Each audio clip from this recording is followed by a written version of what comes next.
básicamente lo que argumentan algunos analistas, lo he escuchado de Ciro Murayama, de Luis Carlos Ugalde, es que el porcentaje de curules que va a tener Morena en la Cámara de Diputados excede el 8% de representación, de sobrerepresentación legislativa establecido por el artículo 54 constitucional de la Constitución mexicana, vaya. Decía que este es un debate abierto, al menos lleva 10 años en la discusión pública mexicana y nos vuelve a reaparecer como un fantasma cada elección. Al respecto, yo quiero hacer algunos apuntes.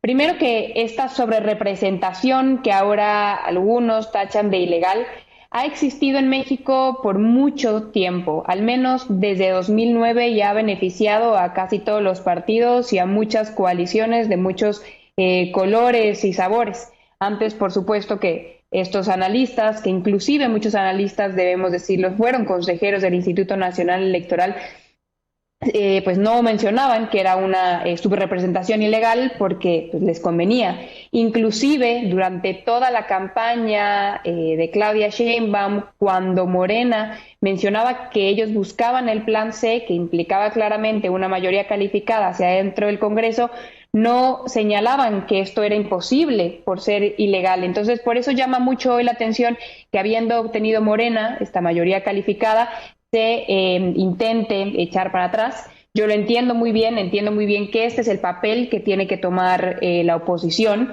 no solo para ganar lugares para sus candidatos plurinominales, también porque es una forma de hacer que Morena tenga que negociar con ellos reformas constitucionales, y por último porque es la forma en la que ellos se están encontrando en este preciso momento político, histórico, cómo aglutinarse. Ya vimos a Xóchitl Gálvez el día de ayer, también al Frente Cívico Nacional, señalar que están convocando a un mitin, a una congregación, para manifestarse enfrente de las autoridades electorales para que resuelvan en los términos que ellos les conviene, que es básicamente eliminar diputados de representación plurinominal, los plurinominales de representación proporcional para Morena, para el PT, para el Verde. Lo que hoy sabemos en términos estrictamente legales, digamos, eliminando todo aspecto político, filias, fobias, lo que hoy sabemos en términos estrictamente jurídicos de lo que dice la Constitución, lo que dicen las leyes reglamentarias y lo que ha dicho la autoridad electoral en resoluciones a partir del 2009, es que Morena, PT y el Verde no pueden ser analizados como una coalición. Tienen que ser analizados su representación, su sobrerepresentación por partido político, y por una razón muy simple, porque estos tres partidos fueron una alianza electoral, pero no son una fuerza política perpetua. Nada garantiza que esa alianza electoral que hoy existe y que les funcionó también para esta elección exista durante todo el sexenio. Así es como está pensado el artículo 54 constitucional, que no me quiero poner más técnica por ahora. Si quieres, le entramos al análisis de cómo estaba redactado en tiempos de el COFIPE, en tiempos de la modificación de este artículo 54 constitucional, pero lo cierto es que hoy los analistas opositores no tienen muchos argumentos, de nuevo, técnicos, para señalar por qué debería la autoridad electoral resolver diferente a como lo ha hecho en otras elecciones a partir del 2009.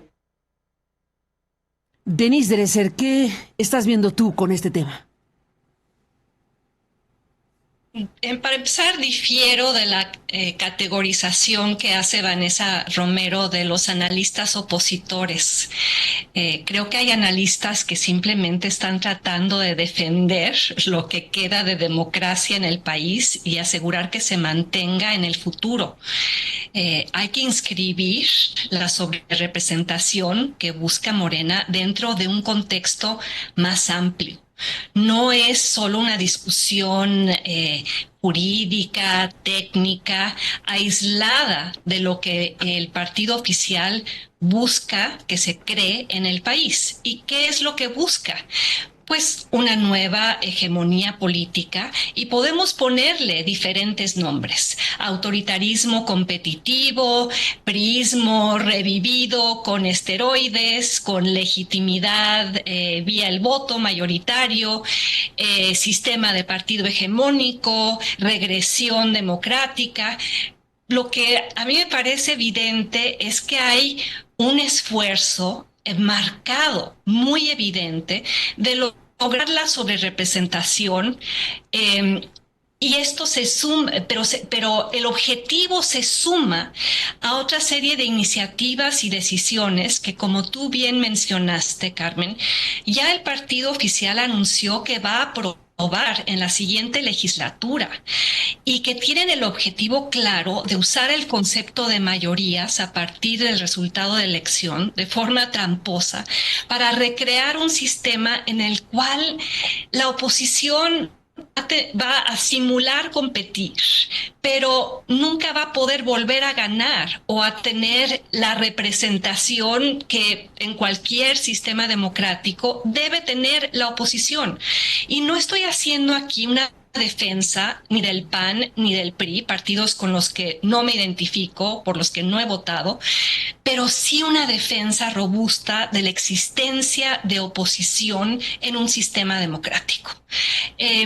Un sistema en el cual un partido, el partido mayoritario, hace lo que puede sin resistencias y que busca el control de absolutamente todo, que es de lo que se ha tratado el Plan C, y creo que Morena y el gobierno y el presidente han sido explícitos en torno a eso, es tener el dominio de todo el andamiaje institucional, eliminar cualquier asomo de contrapesos, concentrar el poder en el poder ejecutivo, que el ejecutivo intervenga en los procesos electorales. Lo hemos visto en estos días recientes con la secretaria de Gobernación apareciendo en la mañanera, haciendo un argumento netamente político a favor de la representación.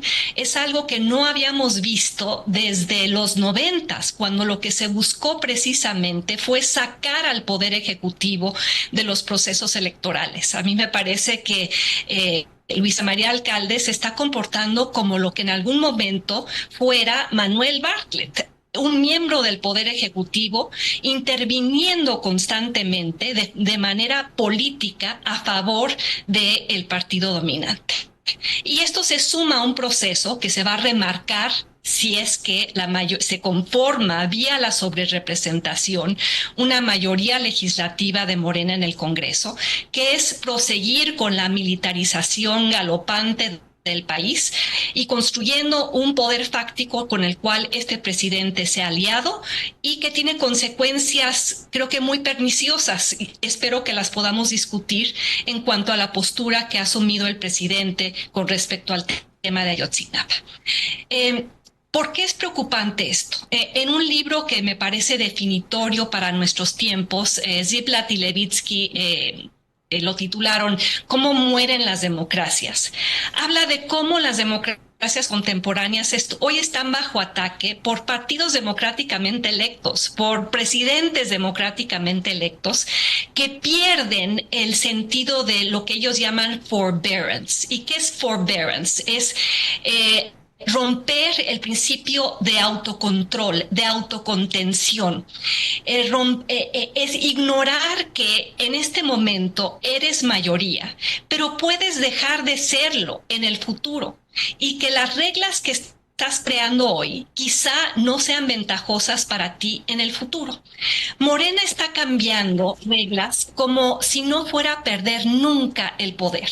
Y para ello está utilizando el argumento de que como el PRI promovió la sobrerepresentación porque la quería usar en su favor, pues que ahora Morena puede y debe hacerlo, aprovechando esa disputa que hay en torno a los límites de la sobrerepresentación, si son solo para los partidos o para las coaliciones. En pocas palabras, Morena se está comportando como un priismo que es más priista que los propios priistas en su momento, más agandallador en función del argumento de la legitimación de la votación mayoritaria.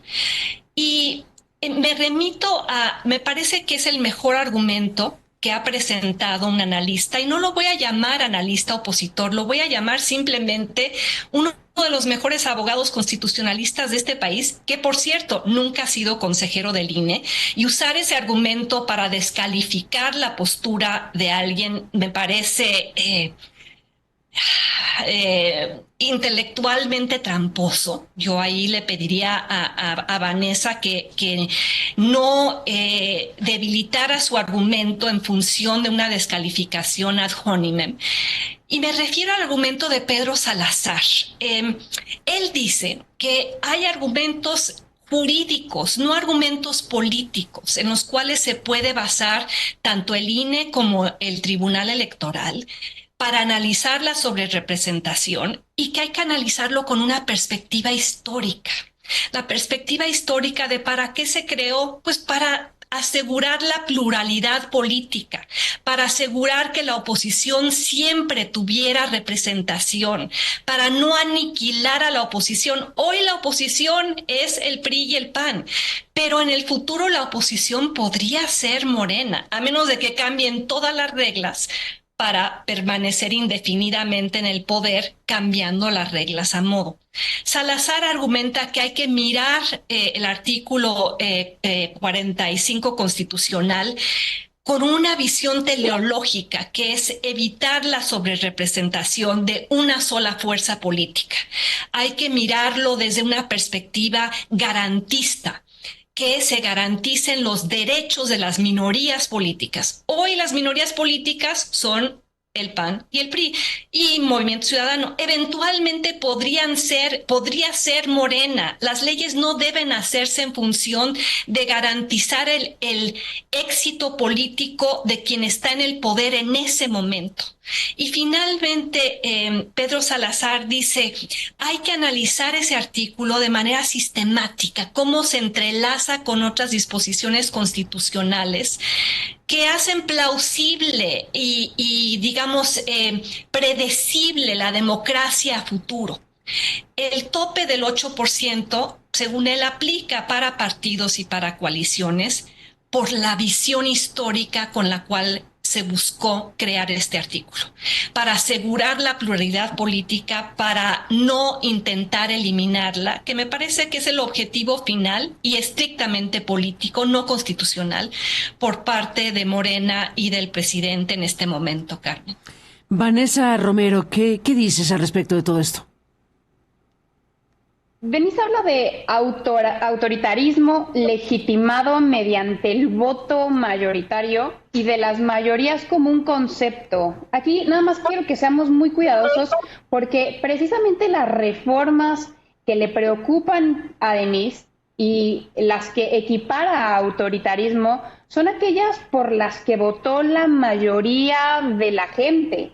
Entonces, no sé qué otra legitimidad podrían tener un paquete de reformas que un voto así de masivo. Segundo, se está considerando una sobrerepresentación legislativa a partir precisamente de ese número de votos, que fue más o menos 56% del electorado. Y ojo, no del número de distritos electorales que ganó Morena, que fue el 85% del país. Si lo viéramos desde esa perspectiva, Morena no está sobrerepresentado. Morena y aliados estarían subrepresentados en el país. Básicamente es así porque en nuestro país tenemos un sistema mixto.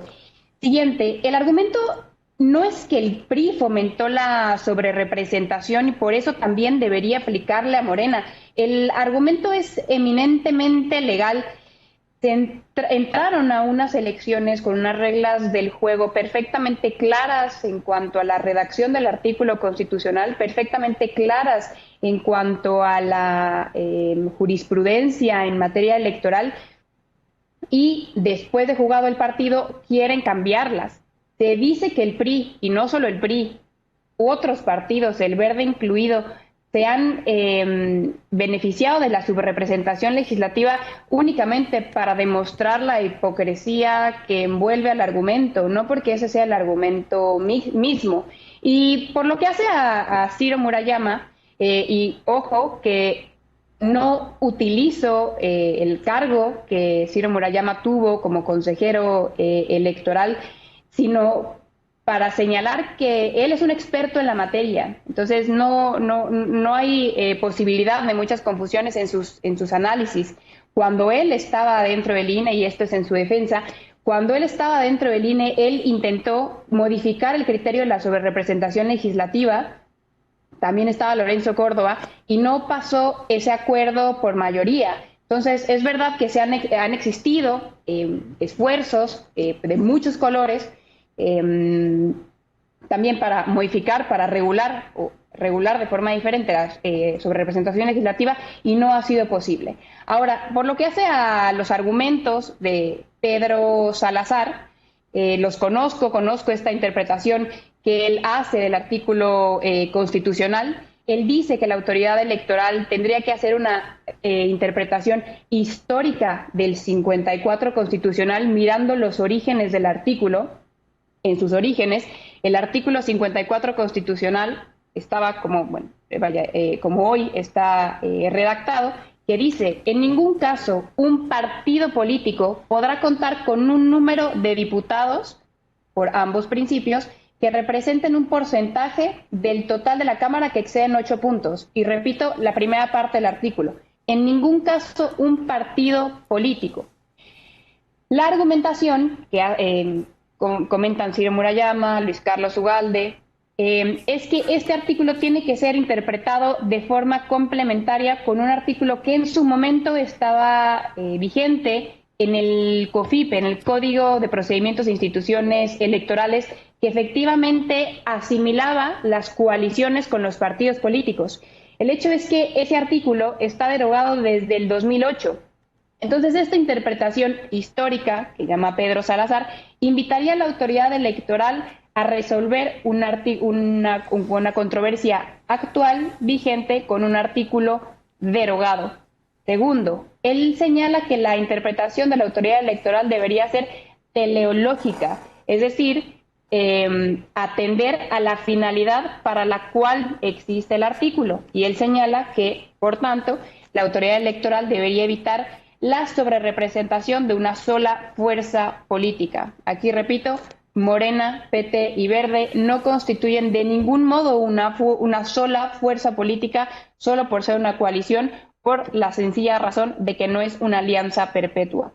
Tercero, Pedro Salazar señala que la autoridad electoral debe tener una interpretación garantista, es decir, mirar por los derechos políticos de las minorías. Pues esa es una asunción por parte de Pedro Salazar, porque también una interpretación garantista es respetar los derechos políticos de Morena, PT y Verde y de todos los votantes, del 85% de los distritos electorales, de respetar las reglas del juego del día de la votación. Y por último, él señala que la autoridad electoral debe hacer una interpretación sistemática que mire al 54 constitucional a la luz de todo el sistema jurídico. Me parece que aquí no hay mayor argumento por su parte. Si pedimos una argumentación sistemática por parte de la autoridad electoral, tendrán que ver que el artículo en el cual se basan para asimilar una coalición y a un partido está hoy derogado. Denise, para cerrar este bloque, ¿qué dices? Sí, creo que no encuentro hipocresía mayor que ahora quienes defienden la sobrerepresentación de Morena llamen a la autoridad electoral a respetar los votos por el Partido Verde. Ahora resulta que el Partido Verde es emblemático de la democracia mexicana y un perfecto acompañante de Morena.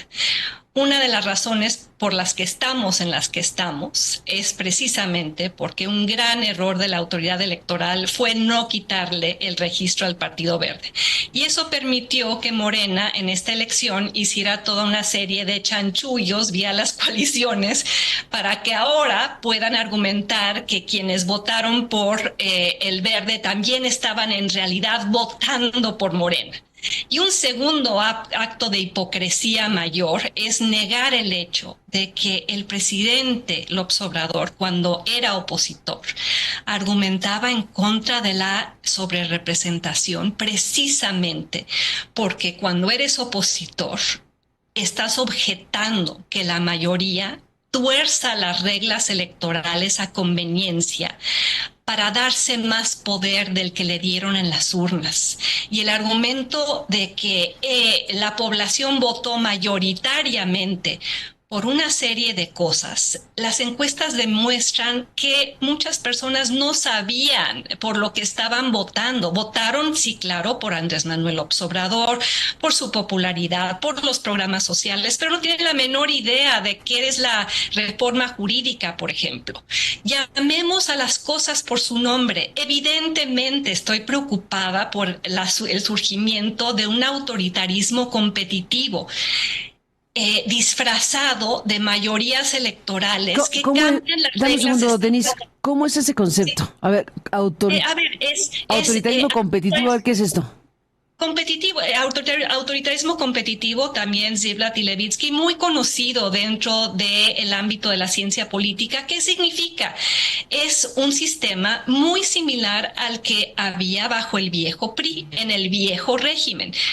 Y por eso ahora vemos cómo se está tratando de reconstituir eso. El Plan C, que Morena ha dicho que va a aprobar, al margen de todos los foros de consulta, los debates.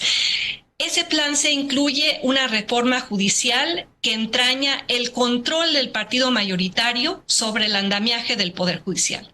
Entraña la eliminación de plurinominales, que históricamente, ¿qué se buscó con las plurinominales? Y hagamos un ejercicio honesto de interpretación histórica. Eso surge del imperativo de darle vitalidad y representación a los opositores cuando tienes un sistema de partido mayoritario. Precisamente eso era lo que buscaba el PRD y la izquierda cuando negociaron esas reformas en los 90s. ¿Qué hace el autoritarismo competitivo? Permite que haya elecciones, pero cambia las reglas de tal manera que la oposición no puede volver a ganar. ¿Y a qué me refiero con la parte autoritaria? Está ahí contenida explícitamente en el Plan C, que entraña la eliminación de cualquier contrapeso. Entraña la eliminación del imperativo de rendir cuentas vía transparencia, porque entraña la eliminación del INAI. Entraña que el gobierno vuelva a controlar las elecciones cuando precisamente las luchas de años, y sé que a Vanessa le molesta que quienes formamos parte de la generación de la transición volvamos a insistir en esto, pero quiero hacer un ejercicio honesto de interpretación histórica. Venimos de un sistema de partido dominante y era un sistema autoritario precisamente por los niveles de discrecionalidad con los cuales contaba tanto el partido como el Poder Ejecutivo como el presidente. Y estamos regresando vía estos intentos, la sobrerepresentación unida a otra serie de reformas más que buscan exactamente lo mismo. ¿Qué partido democrático en el mundo busca de manera explícita evitar que la oposición pueda competir en condiciones de terreno nivelado de juego? ¿Qué partido democrático avala la eliminación de la transparencia como obligación constitucional. ¿Qué partido democrático acepta darle al ejército, a las Fuerzas Armadas, el control absoluto de la seguridad pública sin cualquier esfuerzo de control civil o supervisión civil? Por supuesto que me preocupa. Y regreso al concepto de autoritarismo competitivo porque creo que hacia ahí nos encaminamos. Claramente legitimado con esta idea de que por eso votó la gente. Pues habría que auscultar con mucha claridad aquello por lo cual votaron los mexicanos cuando fueron a las urnas, y no estoy convencida. O quizás sí votaron por el autoritarismo, pero no estarían dispuestos a llamarlo así. Y por esto vemos este esfuerzo intelectual de resimbolizar o redefinir los conceptos esenciales que rigen la vida política, y llamar a este esfuerzo de sobrerepresentación, de militarización, de eliminación de contrapesos, de regreso a la discrecionalidad, la nueva democracia en la cual nos están obligando a vivir. Regreso a mi punto. La nueva democracia realmente implica que hay que darle toda la representación que se merece al Partido Verde. ¿En serio? Bueno, me tengo que ir a un corte sí o sí, pero con todo lo que os he dicho, les propongo, Vanessa, Denise, una última intervención en este bloque y regresamos después de la pausa, si les parece. Saludos a las estaciones de Radio Centro. Ahora mismo hacemos el corte, pero no puedo no pedirles una breve última intervención de este bloque por todo lo que se ha dicho. Vanessa, ¿cómo cierras esta intervención? Y ahora oímos a Denise. Brevísimas, por favor. No, seré muy breve. Lo único que tengo que reconocer es efectivamente Andrés Manuel López Obrador en el plan a inicios de 2023 propuso una especie de representación pura, implicaba muchas otras modificaciones, pero hubiera solucionado este embrollo. Y por otro lado, en cuanto a lo que hace mención Denise respecto a la eliminación de plurinominales, entiendo que todavía no existe un texto presentado como tal al Congreso de la Unión para ver cómo se va a ver esa reforma, pero lo que se ha dicho en términos públicos, lo que se ha manifestado públicamente, es que la eliminación de plurinominales implicará la eliminación de las listas plurinominales, no la representación minoritaria. Y se ha dicho con todas sus letras, la representación de las minorías es importante, es tan importante que así llegó Morena precisamente al poder. Entonces, esa reforma al menos no implica el autoritarismo que ve escondido detrás de Denise. Eso es todo. Denise, para irnos al corte. Veo cómo muchos de los argumentos a favor de la sobrerepresentación y otra serie de medidas contenidas en el Plan C se centran en pequeños aspectos de las reformas y las intentan defender en términos tramposamente legaloides, sin ver, o sea, siempre digo esto, que los defensores de este tipo de reformas se centran en un arbolito y no están viendo el bosque. Y si unimos todos los puntos de lo que Morena está intentando hacer, contenidos en el Plan C, me parecen en su esencia, en su finalidad, en su objetivo, claramente antidemocráticos. Esto no es lo que sucede en otras democracias. No vemos democracias funcionales reconocidas como tales. No vemos el objetivo claro de limitar la capacidad de competir en términos equitativos por parte de la oposición. No vemos a un presidente que traiciona a las víctimas, por ejemplo, en el caso de Ayotzinapa, por su alianza con el ejército, y el Plan C busca cimentar eso constitucionalmente. No vemos a un partido mayoritario que busca hacer cambios constitucionales, creando artificialmente una mayoría que no le dieron las urnas. Y no vemos a partidos democráticos que tienen mayorías cambiando la Constitución y las reglas para quedarse en el poder.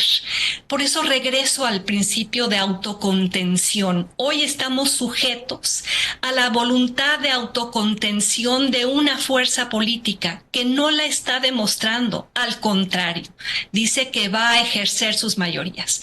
Si hubieran ganado el voto mayoritario, digamos, sin tener que estar peleando la batalla de la sobrerepresentación, yo lo concedería. Pero ver este tipo de trampas simplemente revela el talante autoritario detrás de mucho de lo que se está buscando hacer. Y ojalá tuviéramos la capacidad de llamarlo por su nombre y recordar siempre de dónde venimos y por qué sería fundamental no regresar ahí. Aquí dejamos esta parte, la discusión, como bien se puede apreciar, está intensa. Déjenme, Vanessa, Denise, hacer una pausa y regresamos. Y regresamos con otro gran asunto que propone Vanessa con toda razón, que propone Denise con toda razón. De la sobrerepresentación lo propuso Vanessa con toda intención de discutir esto que es tan intenso. Pero después de la pausa está otro asunto de enorme importancia, que es el documento que se publicó el sábado en la jornada sobre lo que AMLO le dice a las madres y padres de los chicos de Ayotzinapa. Bueno, estamos de regreso esta mañana con Vanessa Romero y con Denise Dresser, a las dos. Gracias de nuevo por estar acá. Y bueno, pues hemos recibido muchos mensajes de lo que están aquí ustedes planteando. Déjenme solamente detener, antes de ir al tema Ayotzinapa, que también hay mucha información al respecto, pero déjenme, Denise, Vanessa, detener un momento, porque nos envía un mensaje el doctor Jorge Alcocer, que es una de las figuras que ha estado de manera central debatiendo el tema de la sobrerepresentación y tiene el buen gusto de estar escuchando este debate y esta discusión. Así que saludos a Jorge, que está escuchando la discusión entre Vanessa y Denise, y nos dice que nunca de 1988 a 2021 un partido o coalición había alcanzado más de 300 diputados por ambos principios, ni había tenido 20 puntos de sobrerepresentación, que no hay precedente. Y bueno, pues la idea es, dice, que se lea la fracción 1 del artículo 54 constitucional y que también se lea la última iniciativa electoral de AMLO, que sí propone eliminar los plurinominales. Esto nos envía Jorge Alcocer, que se suma a lo que aquí se discutió hace unos minutos en el bloque anterior. Y también agrego lo que nos envía Xóchitl Gálvez. Hace rato entrevistamos a Xóchitl Gálvez respecto a su reacción del proyecto de los dos magistrados que va a tener que discutir el Tribunal Electoral para la calificación de la elección. Y Xóchitl Gálvez, dentro de las cosas que aquí dijo, es que ella plantea que debería hacerse juicio político al presidente de la República y después darle vista al Ministerio Público por las conductas que afirmó cometió López Obrador durante la elección. Y nos envía Xóchitl Gálvez que nos manda el artículo 108 para que le demos lectura como agregado a la entrevista que nos dio. Y dice el artículo 108 de la Constitución: durante el tiempo de su encargo, el presidente de la República podrá ser imputado y juzgado por traición a la patria, hechos de corrupción, delitos electorales y todos aquellos delitos por los que podría ser enjuiciado cualquier ciudadano o ciudadana. Así que bueno, esto es lo que quiso agregar Xóchitl Gálvez del artículo 108, y dejamos también esta parte para en otro momento seguir discutiendo el asunto. Denise y Vanessa, hagamos un giro de 180 grados y detengámonos en un documento que el presidente de la República entregó a las familias de los jóvenes desaparecidos de Ayotzinapa. Lo dio a conocer la jornada el sábado pasado y se ha abierto una discusión al respecto de lo que dice el presidente sobre este tema.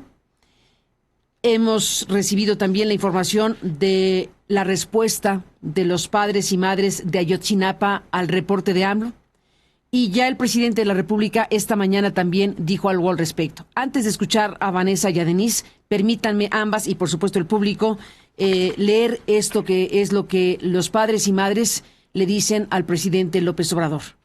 Los padres y madres de los 43 normalistas desaparecidos recibimos su comunicado y lo hemos leído detalladamente. Tenemos que decirle que lo encontramos muy confuso, repleto de inconsistencias, descalificaciones varias que realiza no solo para nuestros abogados, sino también hacia defensores de derechos humanos, a periodistas reconocidos de talla internacional, funcionarios de la ONU y de Estados Unidos, a los cuales dice son culpables de enredar el caso Ayotzinapa para en cambio lavarle la cara al ejército y omitir la de otros personajes responsables.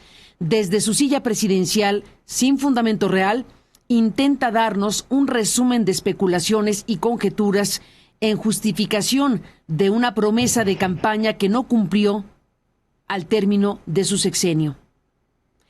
Usted, señor presidente, nos ha mentido, nos ha engañado y traicionado.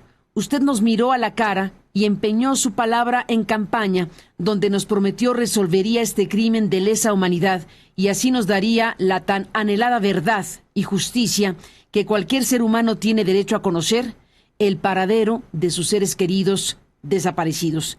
Sencillamente no quiso cumplir. No solo nos falló a nosotros, sino también a todo el pueblo de México, el cual también ingenuamente le creyó en algún momento. No se puede justificar lo injustificable. Existen numerosos testimonios y declaraciones ministeriales que avalan que ese día el ejército estaba en las calles y participó de una manera vergonzosa en la desaparición de nuestros hijos ese fatídico 26 de septiembre de 2014. Eso es una realidad irrefutable.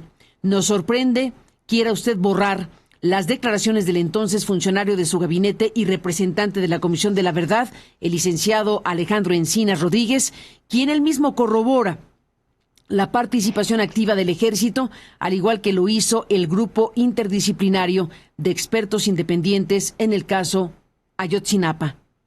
Entendemos que el reporte que nos proporciona carece de una validez jurídica, pues usted no es Ministerio Público ni nunca fue investigador del caso. Entonces solo nos comparte sus conjeturas, que por cierto las vemos muy alejadas de la verdad. Nos gustaría recordarle, presidente, por si bien lo ha olvidado, que la víctima no es usted, sino somos nosotros los que perdimos a nuestros hijos a causa de un crimen de desaparición forzada. Crímenes que, por cierto, se han incrementado como nunca en la historia de nuestro país, así como el alza de la delincuencia organizada. Los padres y madres de los 43 normalistas desaparecidos de Ayotzinapa, a casi 10 años de lucha, no hemos dejado ni un solo día de exigir la aparición con vida de nuestros hijos y de los cientos de miles de desaparecidos que desafortunadamente tampoco están entre nosotros. A usted le decimos, la historia lo juzgará y se encargará de poner a cada quien en el lugar que se merece. No olvide que la verdad siempre es implacable. Y cierra este documento publicado en Padres y Madres de Ayotzinapa, con fecha 24 de julio de 2024, cierra con estas frases: nuestra lucha no termina, no perdonamos, no olvidamos, fue el Estado, porque vivos se los llevaron, vivos los queremos. Esta es la carta pública de los padres y madres de los chicos desaparecidos de Ayotzinapa. El presidente de la República, esta mañana en su conferencia matutina, dijo lo siguiente. Y acerca de temas como el de Ayotzinapa, hasta el día de hoy no tengo pruebas de que haya intervenido en la desaparición de los jóvenes el ejército. Y eso les molesta mucho, sobre todo a los que sostienen esta versión. Pero yo siempre digo lo que pienso. Y tengo las pruebas de que no ha habido nada más que versiones sin pruebas. Bueno, pues entramos en la parte final, con poco tiempo ya, pero un tema de enormes dimensiones. Vanessa, Denise, que es el caso Ayotzinapa. Denise, propones hablar del tema. ¿Cómo cierras esta mesa con tu intervención sobre pues lo que está sucediendo, lo que dice el presidente en el documento, lo que dicen los padres de familia, lo que dice la información, lo que dices tú sobre el tema? En primer lugar, quisiera manifestar mi solidaridad y acompañamiento de siempre a los padres de los 43 y a aquellos que valientemente siguen apoyándolos por congruencia democrática y quienes siguen insistiendo que fue el Estado y como tal habría que castigar a los elementos del Estado que participaron en su desaparición. Y ha sido curioso, por decirlo así, ver cómo si Enrique Peña Nieto se había consagrado como el artífice de la mentirosa verdad histórica, el presidente López Obrador lo ha superado en su posicionamiento, no solo en la carta abierta, sino de hoy, el presidente López Obrador, el quien fuera en otros tiempos, luchador social y defensor de algunas de las mejores causas en este país, ahora está defendiendo a las peores. En su carta pública y nuevamente en lo que reitera hoy, absuelve a las Fuerzas Armadas, respalda al general Cienfuegos, inventa una intriga internacional en su contra y ataca a las verdaderas víctimas, a aquellas a quienes les juró verdad, justicia y garantía de no repetición. Y para el presidente, entonces, los enemigos no son los narcocriminales coludidos con las fuerzas del Estado, no es el Batallón 27, no es la Marina que actuó en condiciones que aún no ha explicado en el basurero de Cocula. Los enemigos ahora resultan ser los defensores de derechos humanos, el Centro Pro, Estos son los cómplices que ahora el presidente presenta como sus verdaderos adversarios, incluyendo a los miembros del grupo interdisciplinario de expertos independientes. Es como si el presidente no hubiera leído los 6 informes que presentó ese grupo, muy detallados, y que finalmente sus 2 últimos miembros acabaron yéndose de México por la resistencia de las Fuerzas Armadas a entregar documentos que el propio GIEI les había exigido. Y el presidente, buscando tratar de cerrar el caso, como ya lleva meses haciéndolo, ahora se envuelve en un falso nacionalismo, creando una confabulación diseñada para lastimarlo.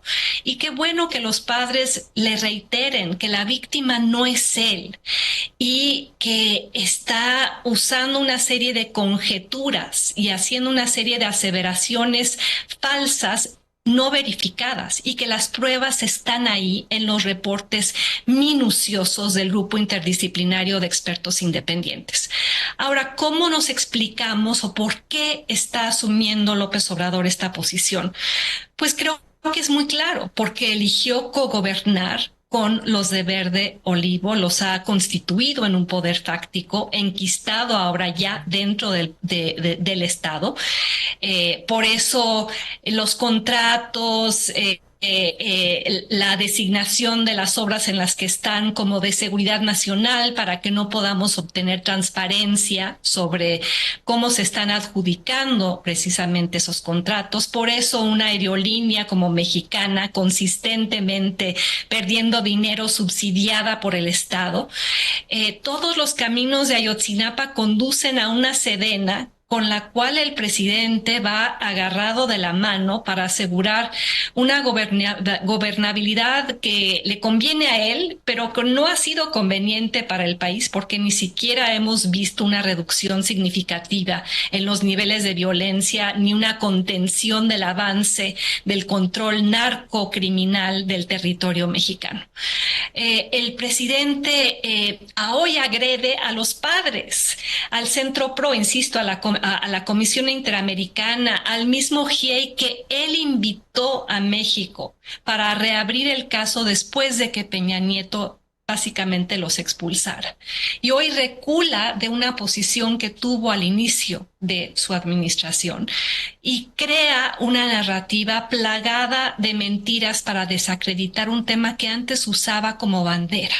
Y lo hace, insisto, porque en las investigaciones que hizo el GIEI se iba acercando cada vez más a la verdad.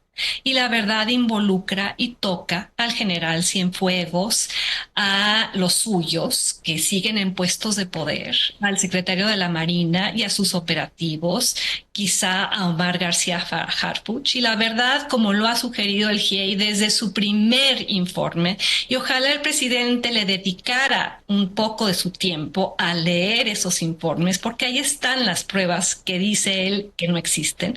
La verdad se halla en el triángulo de la amapola, en lo que cargaba el quinto autobús, en las comunicaciones sostenidas entre criminales, capos, comandantes de las Fuerzas Armadas. Y así como Peña Nieto buscó un proceso de encubrimiento, el propio López Obrador ha proseguido con ese proceso de encubrimiento. Y ojalá el presidente recordara el lamentable papel que ha jugado su fiscal, Alejandro Gertz, para obstaculizar la investigación, el hecho de que el fiscal especial para Ayotzinapa, Omar García Fierro, hoy está fuera de México, autoexiliado por la persecución política en su contra. Que no se olvide esa reunión detallada por Quinto Elemento Lab entre el presidente Alejandro Gertz, Alejandro Encinas y Arturo Saldívar, donde tomaron la decisión de dinamitar el caso Ayotzinapa por los peligros que representaba para un gobierno que se ha aliado con las Fuerzas Armadas. Y ese es el meollo del asunto, Carmen y auditorio. Se está buscando distraer la atención, fabricando otra conjura complotista. Y la carta abierta de López Obrador ha generado esta tristeza, esta rabia por parte de los padres, con razón, porque se sienten traicionados, porque alguien que publicitaba su lealtad a la verdad hoy está dispuesto a sacrificarlo en aras de proseguir esta alianza con las Fuerzas Armadas, una alianza que, reitero, quiere consolidar con el Plan C y que la Guardia Nacional quede bajo el mando de la Sedena. Quienes verdaderamente mandan en México traen puestas botas militares y con su posicionamiento sobre Ayotzinapa el presidente lo ha hecho más que evidente. Vanessa Romero, ¿qué dices tú en la parte final? Con esto cerramos del caso Ayotzinapa y de todo lo que se está planteando. Primero recordar cuál fue la promesa de campaña de Andrés Manuel López Obrador y fue encontrar a los jóvenes vivos o muertos. Esa es la métrica de éxito, cada vez más complicada. Y dejar claro que todo debajo de esa línea de flotación, todo debajo de ese parámetro es fallarle a los padres y madres de los 43 normalistas y también al electorado que votó por él con base en esa promesa de campaña. Aquí tengo más coincidencias que diferencias con Denise. Creo que la carta que envía Andrés Manuel López Obrador a la familia de los 43 estudiantes sirve para exculpar al ejército de sus responsabilidades, exculpa a militares respecto a los cuales abunda evidencia de su involucramiento en el caso, militares que han obstruido la investigación, militares que han litigado en contra de los funcionarios de esta propia administración que estaban realizando la investigación del caso. Abogados militares hoy están litigando en contra de ellos, que infiltraron celulares, que infiltraron comunicaciones de ese equipo por parte de la Secretaría de Gobernación. Coincido también con Denise que lo que está haciendo el presidente es sacrificar la verdad por obtener un poco de gobernabilidad. Para lo que resta este sexenio y para lo que queda del siguiente, gobernabilidad y reducción de violencia. Ahí no coincido con la lectura de Denise. Ya nos dio tiempo de platicarlo, Carmen, pero bueno, ayer salía la encuesta nacional de seguridad pública, la ENSU, que mide percepción de inseguridad en áreas urbanas. Y lo que nos ha hecho la ENSU a lo largo de esta administración es que la percepción de inseguridad sí ha disminuido de forma notable en este país desde el 2018. en 73% a un 59%. Entonces, lo que creo que está haciendo el presidente, no estoy de acuerdo, no me gusta, es intercambiar verdad por gobernabilidad. Y me parece una lástima, me parece que además es una oportunidad perdida esa carta del presidente a los padres, porque sacrifica también la oportunidad de contar lo que esta administración sí hizo por el caso Ayotzinapa. Recordemos que el crimen se comete en 2014 y a partir de ahí no existieron sino 3 años de una investigación durante el sexenio de Enrique Peña Nieto profundamente desastrosa y llena de torturas. Todas las declaraciones que conocíamos y que conformaron la verdad histórica, habían sido obtenidas a partir de confesiones a base de tortura. Andrés Manuel López Obrador le toca entrar en 2018 a la administración y reconstruir la confianza que estaba destruida, y la reconstruye a partir de una fiscalía especializada, una comisión de la verdad para el caso Ayotzinapa, y también trayendo de vuelta al GIEI, que ya había sido expulsado en 2016 por Enrique Peña Nieto. Es mentira, y por eso me parece una lástima, me parece penosa la carta que Andrés Manuel manda a los padres, porque esta administración sí esclareció elementos que no había realizado la verdad histórica de Murillo Karam y de Enrique Peña Nieto. Gracias a las investigaciones de estas 3 autoridades, 2 creadas en esta administración, y de nuevo el GIEI, que le permiten regresar a investigar el caso, sabemos que no todos los estudiantes, por ejemplo, fueron cremados en el basurero de Cocula, sino que fueron divididos al menos en 3 grupos. Sabemos, se probó de hecho en términos jurisdiccionales, que la estructura criminal de la zona no estaba únicamente compuesta por guerreros unidos, sino que todas las autoridades de todas las jerarquías, estaban involucradas, incluyendo 7 policías municipales de municipios diferentes, policías ministeriales, policías federales, miembros del ejército. Se probó también que después de cometido el crimen, después del 27 de septiembre de 2014, diferentes autoridades no solo participaron, sino que encubrieron el caso.